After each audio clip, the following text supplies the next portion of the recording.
Salut tout le monde, c'est la Max. Donc on est reparti pour une session sur les tables NL2 Escape de Winamax. Donc on est sur une nouvelle vidéo de la série Easy Play. Donc aujourd'hui on va parler du REM. Donc le REM pour Range, Equity et Maximisation. Donc il s'agit d'un principe post-flop très important à comprendre. Là, on va folder, on n'a rien. Donc, grosso modo, chaque coup joué post-flop, on a trois questions à se poser. Quel est notre range, la range adverse? Quelle est notre équité donc, contre cette range? Et comment maximiser nos gains ou minimiser nos pertes? Donc, je vais essayer de développer un petit peu pendant la session. Dame 10 off, c'est juste un call standard, même si il est un peu serré. On n'a pas du tout percuté, ici va être cher en fold. Justement, je vais essayer de jouer quelques coups post-flop pour essayer d'expliquer le REM. Ah voilà, typiquement, on va 3 bêtes. Il est très serré, je devrais pas 3 bêtes, mais je vais le faire pour essayer de voir un coup post-flop. Bon, c'est raté.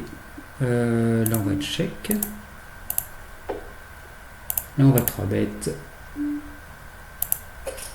Donc, quand il check, il a souvent rien. Donc, typiquement, range, quelle est sa range? Elle est très loose. C'est un joueur qui a limpé en SB. Quand il check, sa range est encore plus loose, donc beaucoup de mains qui ont pas hit. Quelle est notre équité contre cette range? On n'avait pas grand chose, donc en vrai l'équité n'était pas terrible. Et comment maximiser nos gains? Miser pour faire folder tous ces R. À gauche, on a 3 bêtes contre UTG, il est très serré. On va essayer de faire fold des pocket pairs. Je vais miser 25 blindes. Je vais avoir du mal avec les pocket pairs, voilà. Donc typiquement, sa range, ce sont des gros Broadway une fois qu'il a call le 3 bêtes pré-flop. À droite, Kagis un peu light là pour 3 bêtes ici, dans ce spot. Là à gauche c'est pareil, le vilain est très short, on va pas la jouer. Donc ça range gros Broadway et des paires essentiellement. Quand il colle au flop, il aura des pocket pairs, quelques Broadway suités avec des flush draw backdoor, ce genre de choses. On va folder. Et là je vais bluff. S'il n'a pas d'as, il va souvent folder. Et au turn, quand il y a le roi qui tombe, on va call contre ce moon raise. Et je vais raise tout de suite. S'il a Assas, roi. Voilà, et je vais. Voilà, vu les stack size, il y a 50 dans le pot, il y aura 70. On va faire tapis. Et on va se faire call par ces As-Roi de pique. Et voilà, c'est top pair. Et ce genre de main.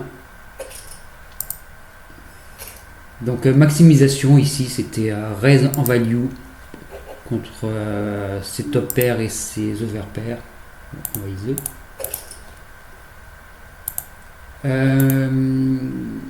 Donc la maximisation, il faut comprendre aussi que ça peut être aussi on va miser ici contre un récréatif.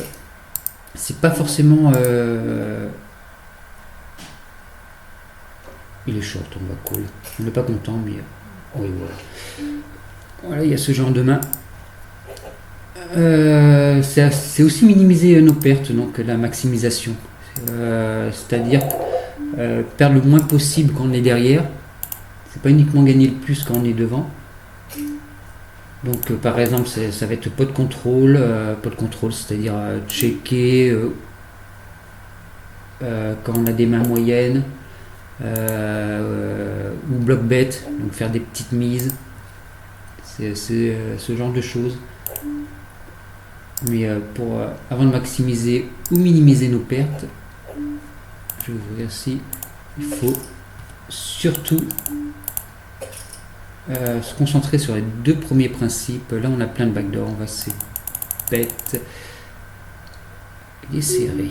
Je vais quand même miser cher pour commencer à faire folder des paires de 6, paires de 7, ce genre de main. Quand on est cool, on a juste une gut shot, il n'y a pas de cœur, il est très serré. Quand il nous a call ici, vu le profil, il a quand même très souvent des as valet, as dame, ce genre de main. On fait une paire. Est-ce qu'on est devant quelques mains? Est-ce qu'il aurait call flop avec des 8-8, 7-7, ce genre de main? Sans trafler en main. Je vais pas bluffer. As, voilà, il avait un petit as. Est-ce qu'on aurait pu faire folder? Oui, sur un 3 barrel, mais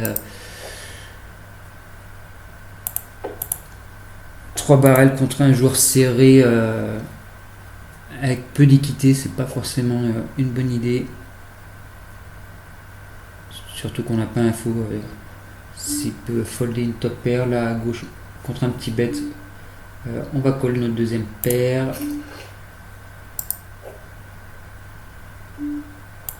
Et on va voir turn ce qu'il fait. Dame 5, j'ai cliqué trop vite. Il mise cher, on va folder, on a troisième paire. Même s'il est agressif, on est hors de position, ça va être compliqué de subir l'agression sur la river.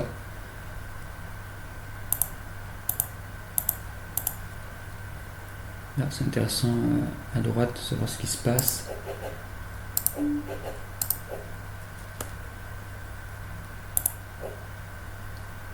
Ok, lui a fait à peu près n'importe quoi. Après il était très short il me semble. C'était cette main là. Hop, 5-5, je vais 3 bêtes. J'ai pas encore d'infos sur lui là. C'est le bas de ma range de 3 bêtes en SB contre bouton. C'est même pas un 3 bêtes systématique. On n'a pas le meilleur flop du monde. Tous ces Broadway, absolument tous ont touché un truc. Donc je vais plutôt check ici, check back, je vais commencer à miser pour faire folder ces mains type 9-9, 6-6, ce genre de choses. Là je suis bête cher. Par contre une fois qu'il a call, j'ai l'impression d'avoir très peu de F river. Pas d'info, possiblement un récréatif qu'il faudra. Vous voyez, As 9 off, c'est un récréatif, il n'aurait jamais foldé ça. Donc vous voyez, dans chaque coup, on réfléchit à la range adverse. C'est la première chose à faire, réfléchir à la range adverse avant de réfléchir à notre propre range. En fait, réfléchir à notre propre range sert surtout à savoir comment jouer notre range avant de... Là, il y a 25 blindes au milieu, je vais juste un peu essayer de... Oui, bah, tu vas pas faire folder grand chose avec ce sizing. Voilà, on fait un flush draw. Il fait un tiers pot, on va évidemment call. Paire plus flush draw, on va encore call turn. Surtout, ouais, c'est un pot avec hold up. On fait flush. Ça range quand il check back, il n'y a pas d'as, il y a beaucoup de paires. Ça va être compliqué de shove et de value quelque chose, donc je vais faire un sizing mi-pot. Bon, il a quand même foldé. Donc voilà, comme je disais, chaque coup on réfléchit à la range adverse et comment maximiser nos gains ou nos pertes. Ici par exemple, j'estimais que j'avais trop de FE sur beaucoup de mains une fois qu'il avait check back turn. Je pense qu'il avait très peu de trips et qu'il aurait beaucoup de mal à call avec une simple paire. C'est pour ça que j'ai diminué mon sizing. Alors que j'avais une main qui était potentiellement assez forte pour shove. Oui, je parlais des ranges. Normalement, on doit réfléchir à nos propres ranges pour savoir comment jouer nos ranges. Mais en petite limite au début, concentrez-vous sur la façon de jouer votre main, surtout contre les récréatifs et même contre les règles. À ces limites-là, ça va pas jouer vos ranges à peu d'intérêt. Instafold à gauche, comme souvent. Mais après les pot 3 bêtes, les boards King High, vous pouvez les laisser bet automatiquement. Vous avez beaucoup de rois dans vos ranges. Les adversaires en ont beaucoup moins. À droite, je vais call. Donc là, typiquement, je réfléchis d'abord à mon équité. J'ai une deuxième paire. J'ai un petit flush draw qui peut me sauver aussi de temps en temps. À droite, j'ai straight draw et top pair dans 2 joueurs. C'est assez fort pour miser. On va miser. À gauche, il nous donne des cotes hyper favorables pour améliorer. On call, on peut pas fold. On fait une flush. Si mise petit, on va call. Si mise gros, on va réfléchir. Il a la flush supérieure, ce que vous pouvez value. Flush hauteur 9. Ah, un petit. Il aimait bien miser une blinde. Je pense qu'il aurait pu miser une blinde encore. As-dame, on va ouvrir. Dame 10, on va ouvrir. As-dame, roi 8, 4, rainbow. On va miser. Le vilain a beaucoup de mains qu'il aura du mal à défendre. Beaucoup de suites de connecteurs, des Broadway, des As-6 et des paires inférieures au 8 qui vont être compliquées à défendre. Une fois qu'il colle, sa range, c'est des paires, des rois, genre roi-valet, roi-dame, des 8, genre As-8, 8-9, parfois quelques 4. Ça va être compliqué de faire folder sa hauteur. On va check back, essayer de voir une river favorable, c'est le cas. Il a quelques mains qu'il peut transformer en bluff ou qui peut bluffer river, il le fait pas, donc je pense qu'il a soit un roi ou un 8. On va essayer de value river, je vais faire un sizing qui fait pas trop peur, parce que j'ai pas envie de m'isoler non plus contre top range. À gauche, on fold évidemment. Donc là, une décision là avec c'est roi dame ou c'est As-8, non, il n'a pas de décision, mais dame 8, dame 9, dame, pardon, 9-8, voilà, ce genre de main. À droite, vilain est très serré, je vais ouvrir. Contre les joueurs trop serrés qui 3 bêtes peu comme ici, vous pouvez élargir vos ranges. Je fais une petite paire, je vais quand même 6 bêtes pour faire folder des mains contre l'équité contre ma main. À gauche, je suis hors de position, je ne vais pas vraiment percuter, je vais check. À droite, il nous a cool, il a des flush draws, des dames, beaucoup de paires, quelques bonnes hauteurs. Là, pas de value hauteur et on peut pas bluffer moins bien. À droite, je vais bien, pas souvent un as. Si je fais un petit overbet, je pense qu'il aura du mal à défendre. Et là, on fold à droite, surtout contre un joueur serré.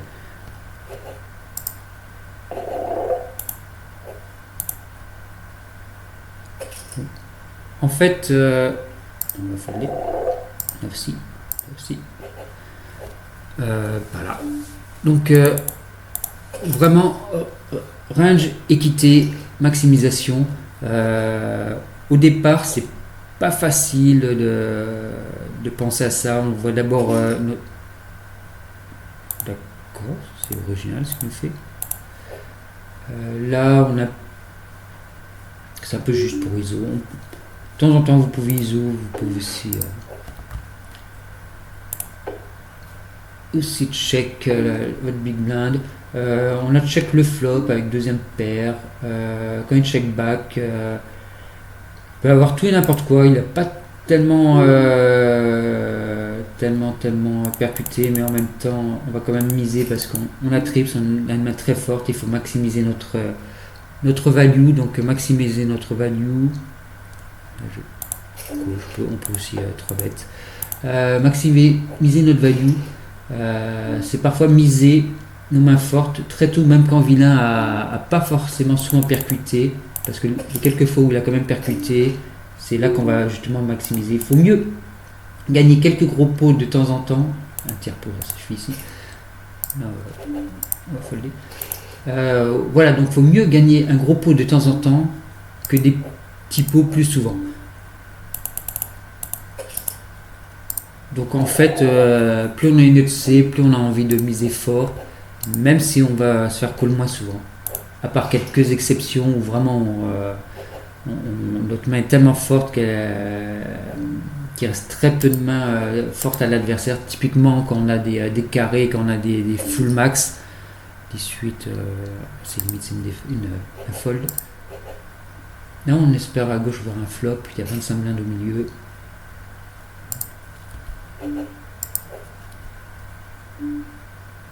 Donc c'est pour ça, quand vous êtes dans le doute, on est content de voir un flop, on préfère un autre flop. Dans le doute, si vous avez nuts absolu ou quasi river, vous pouvez faire tapis. Vous ferez peut-être moins souvent call que si vous faites un autre sizing, mais les fois où vous ferez call, ça vous fera plus gagner sur le long terme que si vous faites un sizing plus petit. Sauf comme je disais vraiment dans certains cas, par exemple sur des boards où on a le full max, vilain a très peu de mains, justement en faisant l'exercice de réfléchir à sa range, on se rend compte qu'il a très peu de mains qui peuvent call un bet. Donc dans ces cas là, c'est plus intéressant de check pour laisser les vilains bluffer. Et souvent ce qui va call un gros bet va miser lui-même. Évidemment, quand je dis ça, c'est quand on est hors de position. Quand on est en position, c'est différent. La fuite, c'est pas une main très intéressante à défendre ici, même au bouton contre un joueur serré. Je vais juste le folder. De temps en temps, vous pouvez 3 bêtes. En général, on voit plutôt call.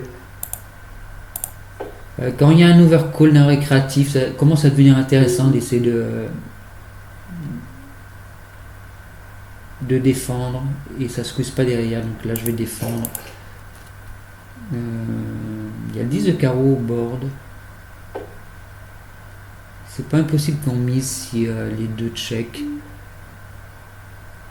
J'ai envie de raise et on continuera sur tout ce qui nous rajoute de l'équité, donc tout ce qui nous donnera ou un flush draw ou un straight draw. Lui il va souvent fold là, le premier. Là à droite il fait un sizing moyen, la troisième paire on va folder directement, il est serré. Dans certains spots on pourra quand même call contre des ranges plus loose, mais contre une range serrée on est trop souvent derrière. Là on va ISO 6 blindes, sizing habituel hors de pause contre 2 limpers, ça call, mais si tu call 6 blindes il fallait toi-même on est contre un seul joueur, un petit sizing, ça suffit à faire folder s'il n'a pas du tout à toucher le board. Quand il continue, il aura des mains, donc toutes les paires intermédiaires, les top paires, mais aussi des mains comme As-4, As-3, As-2, ce genre de mains, et donc on a à peu près aucune FE turn, on va give up et espérer un check pour voir une river gratuite et parfois un showdown où on sera devant, par exemple une main comme je sais pas moi As-6 qui aurait call à un 6 de carreau par exemple, qui va pas bluff derrière. Il y a une décision hypote, nous du coup on n'a pas de décision, on fold. même si bien est loose, même si c'est un récréatif. Sur ce coup, il a sans doute mieux que nous. On va folder évidemment. Là aussi, J10 off, c'est un peu léger pour ISO ou cutoff. Au bouton, vous pouvez l'isoler s'il n'y a pas de gros trobatteurs en blinde. 18, 18. En théorie, 18, on peut l'ouvrir quasiment partout.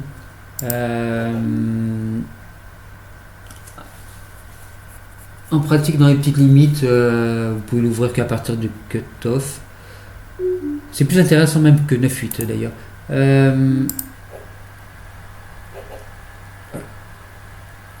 On a 7 dans un pot qui fait déjà 22, je pense qu'on est obligé de call.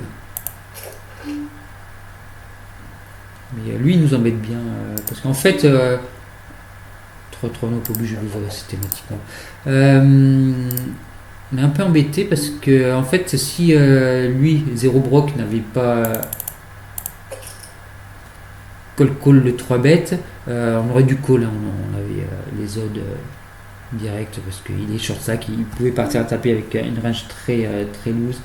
À gauche, on est contre 2 joueurs. On a envie de value le reg fiche reg, je sais pas trop comment le noter. La time bank, j'ai envie de le sortir lui en vrai. Quitte à jouer juste contre lui. On a encore de l'équité backdoor. Ouais, donc je l'ai mise pour value. Hey, check call, c'est super bizarre. Qu'est-ce qu'il a pu check call et pas lui-même miser? Bon, on touche pas du tout le backdoor intéressant. À gauche, c'est embêtant, on a été call 2 fois, du coup contre 2 ranges. Il y a souvent des mains fortes dans le coup, des top pairs qui nous battent, parfois mieux. Il y a aussi des draws, mais contre 2 joueurs, on peut en avoir un qui a un draw, mais c'est rare que les deux en aient. Oh, j'ai tellement envie de bluffer le coup à droite, mais sans trèfle. On fera pas folder un roi évidemment. Il aurait misé lui-même un roi. Est-ce qu'on fera folder genre un paire de dames, une paire de valets? Pas sûr du tout. Une paire de 10 serait typiquement pas sûr d'avoir de la FE là-dessus. Donc à gauche on est plutôt content. C'est le joueur récréatif qui est encore dans le coup et le joueur serré qui est parti.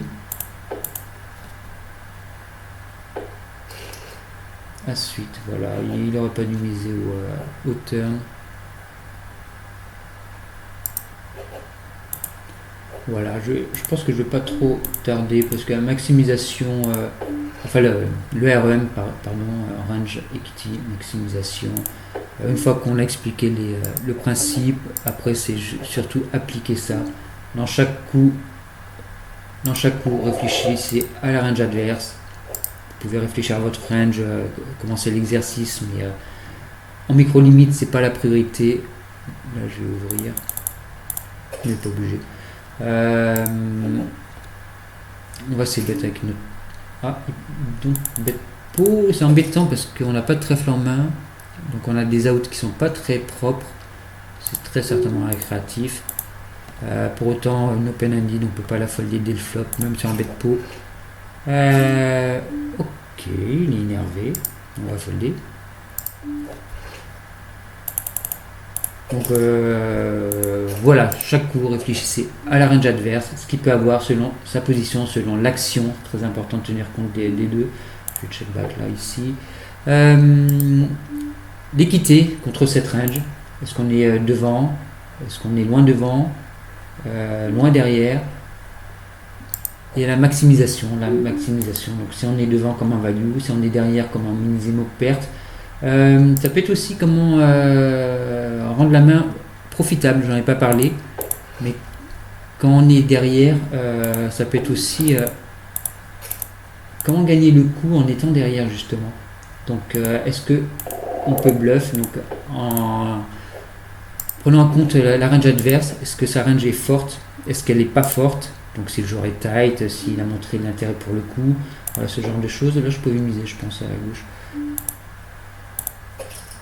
On va coller une blinde. Hein. Hop, les autres sont intéressantes. Et on va mettre call s'il fait un petit bet.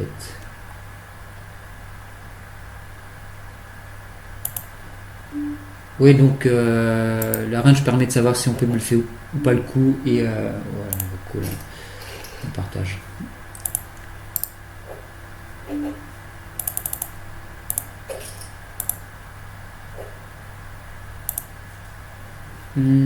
Oh, sans blindago. Ah, bon sang. Alors, je sais pas du tout comment jouer ces coups-là. Roi 9. On a une main vraiment bancale. Enfin, entre les deux. Je me vois pas call. Est-ce que je dois. Je vais me concentrer plutôt sur la main droite. Ça, il faudra que je la revoie en review parce que c'est vraiment le genre de truc que j'ai pas étudié. Et les tables d'up avec beaucoup de blindes.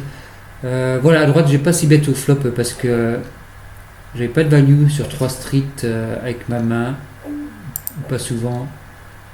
Et par contre, au turn, on fait double paire. Et là, de toute façon, même sans avoir fait double paire, on avait sans doute. Là, je pense qu'il a peut-être dû y aller. C'est pas clair, il faudra que je le revoie. J'ai toujours pas étudié les tables d'up, comment les travailler. Donc voilà, je pense que j'ai à peu près fait le tour de tout ce que j'avais à dire.